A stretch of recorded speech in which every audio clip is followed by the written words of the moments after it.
सभी को नमस्कार। मैं डॉक्टर गोरेलाल डावर, सहायक प्राध्यापक अर्थशास्त्र, शासकीय कन्या महाविद्यालय खरगोन।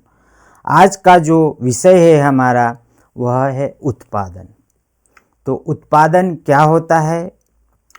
तो उत्पादन वह प्रक्रिया है जिसमें सीमित संसाधनों से मानव उपयोगिता वाली वस्तुओं या सेवाएं तैयार की जाती है जो श्रम और पूंजी पर निर्भर होती है। इसकी मुख्य विशेषताएं हैं मानवीय हस्तक्षेप, आवश्यक निश्चित लागत सम्मिलित और आर्थिक उपयोगिता का सृजन। उत्पादन अर्थशास्त्र की मूल अवधारणा है जो कच्चे माल, श्रम, पूंजी और उद्यमिता जैसे साधनों से उपयोगी वस्तुओं या सेवाओं के निर्माण की प्रक्रिया को दर्शाता है। यह प्रक्रिया मानवीय आवश्यकताओं की पूर्ति के लिए प्राकृतिक संसाधनों में उपयोगिता का सृजन करती है। अब हम देखेंगे उत्पादन का अर्थ क्या होता है। तो साधारण बोलचाल की भाषा में उत्पादन का अर्थ किसी नई वस्तु या सेवा के निर्माण से लिया जाता है। आधुनिक अर्थशास्त्री उत्पादन का अर्थ उपयोगिता का सृजन करना बताते हैं।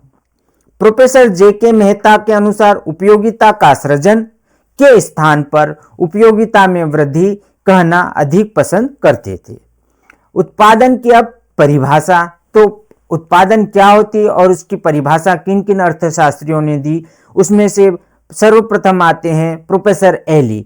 आर्थिक उपयोगिता का सृजन ही उत्पादन है। प्रोफेसर टॉमस ने उत्पादन की जो परिभाषा दी उसमें कहा उत्पादन की सर्वोत्तम परिभाषा मूल्यों का निर्माण है। प्रोफेसर फेयरचाइल्ड के अनुसार धन में उपयोगिता का सृजन करना ही उत्पादन कहलाता है। उदाहरण उन्होंने दिया गेहूं से आटे का निर्माण या व्यापारी द्वारा वस्तु की बिक्री से मूल्य वृद्धि होती है। प्रोफेसर मार्शल ने उत्पादन की परिभाषा में कहा कि व्यक्ति भौतिक पदार्थों का उपयोग कर उपयोगिता उत्पन्न करता है, न कि नया निर्माण करता है। प्रोफेसर जी डुए, उन्होंने कहा कि उत्पादन का अनिवार्य तत्व पदार्थ का सृजन करना नहीं वरन मूल्य में अभिवृद्धि मात्र है। तो उत्पादन की उपयुक्त परिभाषाओं के आधार पर हम कह सकते हैं कि उत्पादन से तात्पर्य केवल उपयोगिता का सृजन या उपयोगिता में वृद्धि नहीं, अपितु मूल्यों का सृजन या आर्थिक उपयोगिता का सृजन है। अब उपयोगिता के जो सृजन होती है वो किन रीतियों के माध्यम से होती है? तो किसी वस्तु में उपयोगिता का सृजन या मूल्य में वृद्धि निम्नलिखित रीतियों से की जा सकती है। मतलब उपयोगिता में जो वृद्धि है वो कैसे करेंगे? तो इसका जो पहला भाग आता है वो रूप परिवर्तन द्वारा। तो रूप परिवर्तन द्वारा उपयोगिता में कैसे वृद्धि की जाए? जब किसी वस्तु या पदार्थ के रूप, रंग अथवा आकार में परिवर्तन करके उसकी उपयोगिता में वृद्धि कर दी जाती है तब इससे रूप परिवर्तन द्वारा उत्पादन कहते हैं। जैसे लकड़ी का रूप बदलकर कुर्सी या मेज बनाना, दर्जी कपड़े से कोट तैयार करता है, तो ये सब रूप परिवर्तन के उदाहरण हैं। इसी क्रम में कुम्हार मिट्टी से बर्तन बनाता है आदि रूप परिवर्तन में वृद्धि के उदाहरण हुए। अब उपयोगिता सृजन करने की रीतियां के अंतर्गत दूसरा जो आता है वह स्थान परिवर्तन द्वारा उपयोगिता सृजन कैसे करते हैं। जब किसी वस्तु को किसी एक स्थान से दूसरे स्थान पर ले जाकर उसकी उपयोगिता में वृद्धि की जाती है तो इसे स्थान परिवर्तन द्वारा उत्पादन कहते हैं। जैसे नदी की बालू को शहर में लाना, जंगल की लकड़ी को शहर में लाना, खदानों से कोयला निकालकर रेल या मोटर द्वारा शहरों में लाना, कश्मीर से सेवों को अन्य शहरों में लाना, इसके उपयोगिता के में सृजन की जो रीति के अंतर्गत ये शामिल होते हैं। अगला आता है समय परिवर्तन द्वारा उपयोगिता सृजन। कुछ वस्तुओं को कुछ समय तक संचय करके उनकी उपयोगिता में वृद्धि की जाती है। इसे समय परिवर्तन द्वारा उत्पादन कहते हैं। जैसे चावल, गुड़ और शराब जितनी पुरानी होगी उतनी अधिक उपयोगिता उनमें होगी। दूसरे, व्यापारी लोग गेहूं, चना आदि का फसल के समय स्टॉक करते हैं और कुछ समय बाद उन्हें बेचते हैं, क्योंकि समय परिवर्तन के कारण उनमें अधिक उपयोगिता का सृजन होता है।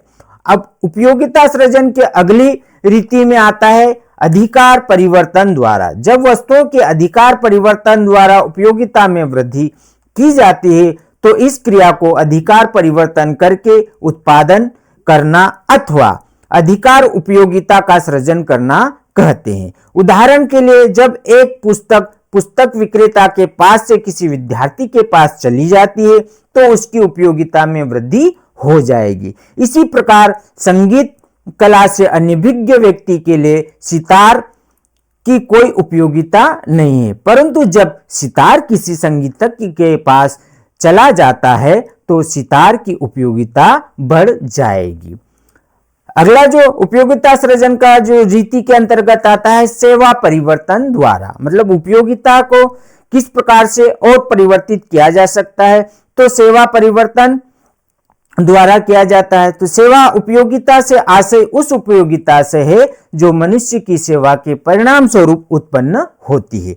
वस्तुतः जब कभी उपयोगिता इस प्रकार की सेवा द्वारा उत्पन्न की जाती है जो कि भौतिक पदार्थ के रूप में नहीं होती, तो उसे सेवा परिवर्तन द्वारा उपयोगिता का सृजन अथवा उत्पादन कहते हैं। उदाहरण के लिए डॉक्टर, वकील, सिपाही, गायक, नौकर से ये सब अपनी सेवाओं द्वारा उपयोगिता का सृजन करते हैं।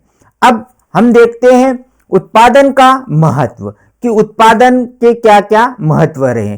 तो व्यक्तिगत एवं सामाजिक दोनों दृष्टिकोणों से उत्पादन का बहुत अधिक महत्व है।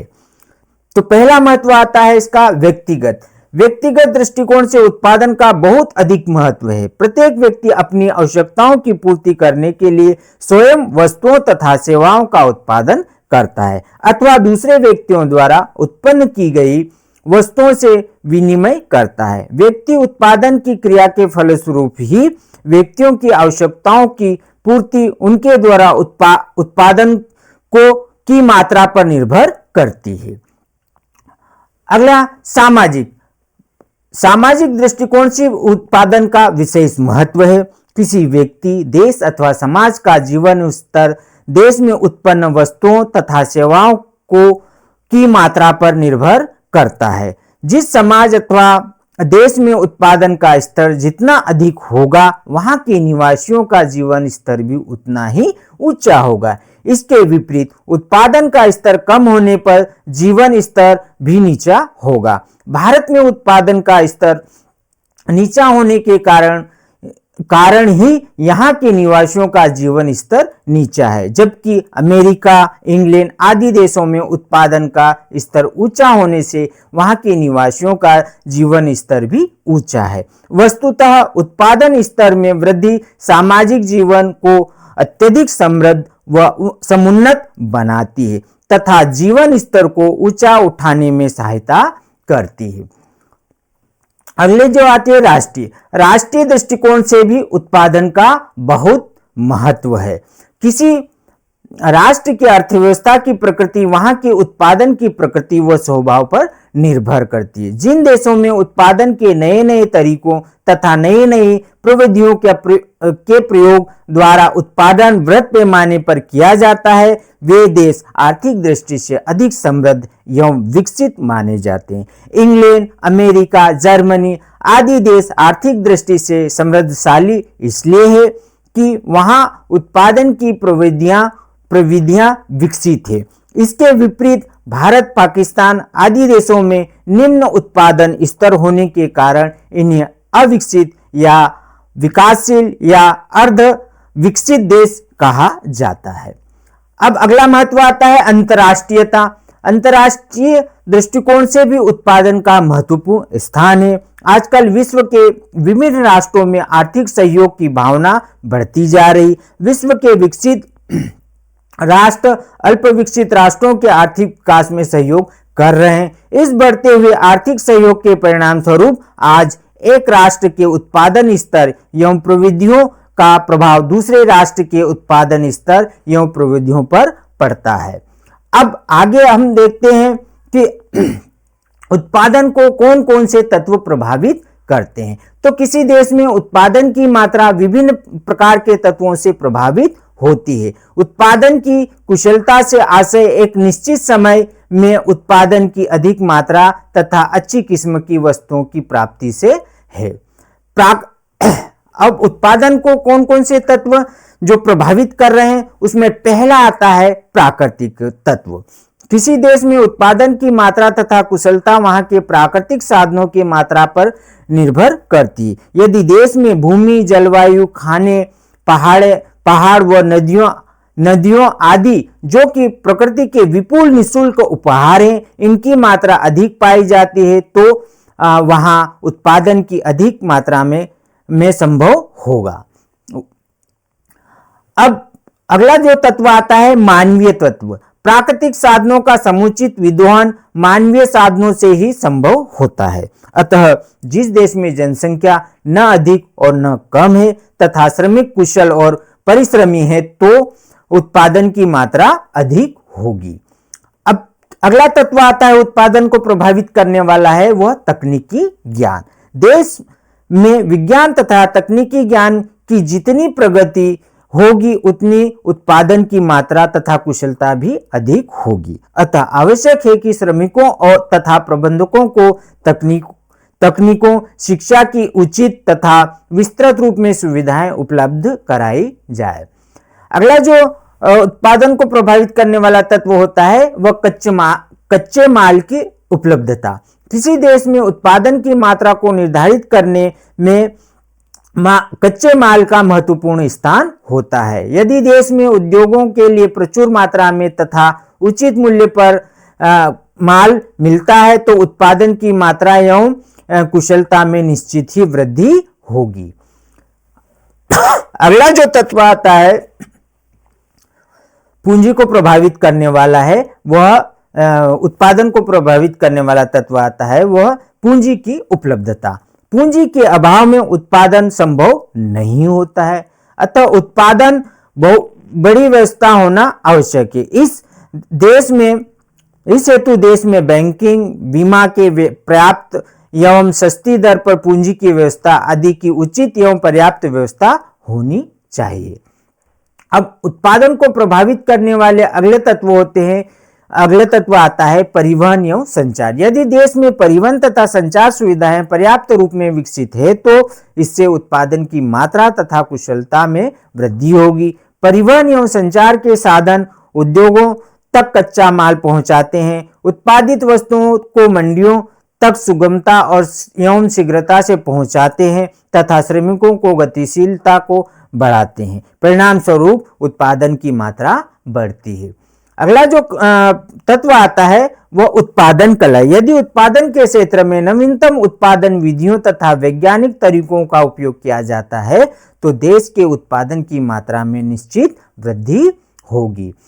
अब अगला जो तत्व आता है वह सरकार की नीति कि उत्पादन को किस प्रकार से और आगे बढ़ाया जाए या उसको प्रभावित करता है तो उसमें महत्वपूर्ण होती है सरकार की नीति। सरकार देश में उत्पादन की मात्रा को बढ़ाने के लिए उद्योगों को प्रोत्साहित करती है, उन्हें आर्थिक सहायता प्रदान करती है तथा कर प्रणाली की व्यवस्था इस प्रकार करती है जिससे कि उत्पादन को प्रोत्साहन मिले। वस्तुतः सरकार उत्पादन की मात्रा को बढ़ाने के लिए हर संभव प्रयत्न करती है।